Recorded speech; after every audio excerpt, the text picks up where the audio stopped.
I thank you, Mr. Chairman. I rise in support of the amendment offered by the gentleman from Oregon that the majority has unfortunately ruled out of order.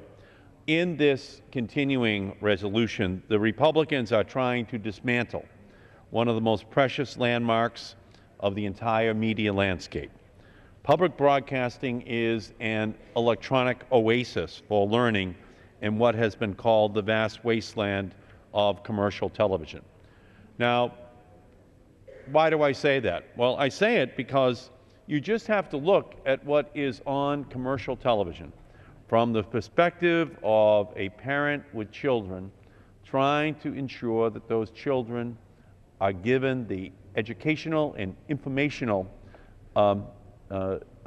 programming that will help in their development. Here's a short sampling of what was on television during the day today. There's a spate of daytime soap operas which are full of adult themes not appropriate for young children. Then there were programs on this afternoon such as Hoarding, Buried Alive, and The Babysitter's Seduction. Again, more programming not suitable for children. In addition, there was Hollywood's Most Shocking Breakups and Dog the Bounty Hunter, and they were not talking about Clifford the Big Red Dog. Ladies and gentlemen, what we hear is that the private sector, that private television, commercial television, is taking care of the children's audience. It does not.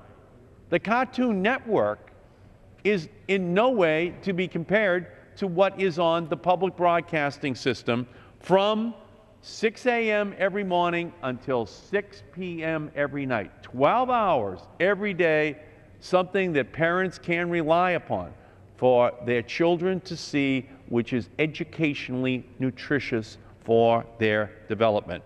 And it's on every television station, every public television station in the country, every single day. Let me give you a typical day. On WGBH up in Boston, but on every other public television station, beginning at 6 a.m., it's Between the Lions, then Clifford the Big Red Dog and Arthur, followed by Martha Speaks, Curious George, The Dinosaur Train, and Word World, which brings us all the way up to noontime. The parents are happy, the kids have good programming that they're watching.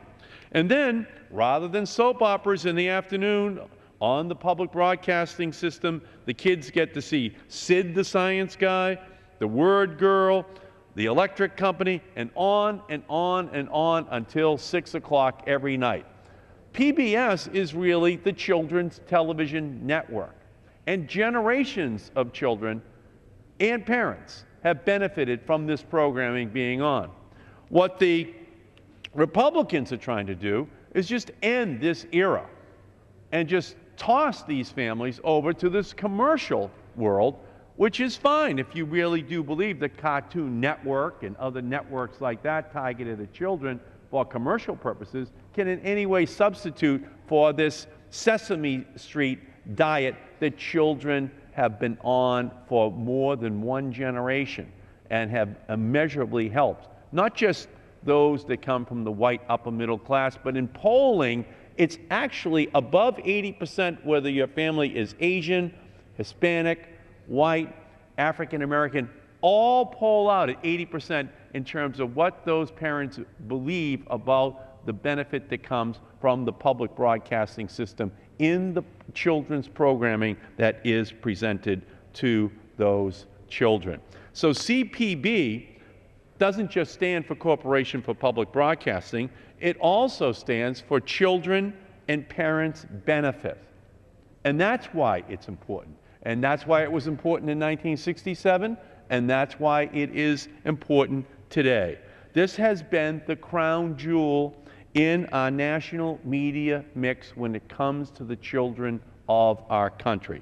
And this attempt to take out a meat cleaver and to cut this programming source off in a way that would harm those families in our country is a huge mistake. Now, Mr. Blumenauer has attempted to offer an amendment that would have restored the full $460 million in funding for the public broadcasting system. But in turn, what his amendment would have tried to do is to go to the big tax breaks for oil and gas companies in our country. But I would ask unanimous consent for one additional minute, Mr. Is there objection? Without objection, the gentleman is recognized for one additional minute. I thank you, Mr. Chairman. Objections heard.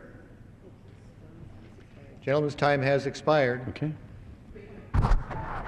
What purpose does the gentlelady from Texas rise?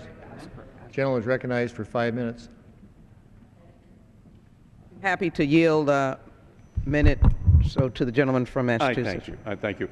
And it's altogether understandable why the gentleman who did objected, because I know where he's coming from on this. He did not want to hear the next sentence, because the gentleman from Montana is someone who does believe that the tax breaks for big oil should stay on the books. It's $40 billion over the next 5 years, and he'd rather see a cutting of big oil be substituted with by a cutting of big bird.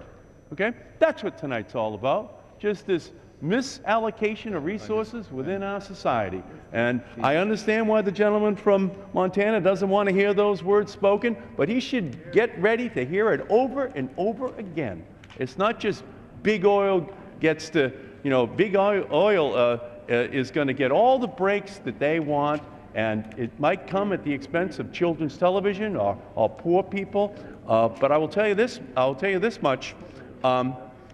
Grandma isn't going to get her lunch because of these people over here, and these guys want to continue to take big oil to lunch. But we're going to have a big debate about this as each and every day goes by, and I thank the gentlelady, and I congratulate the gentleman from Oregon for making this amendment.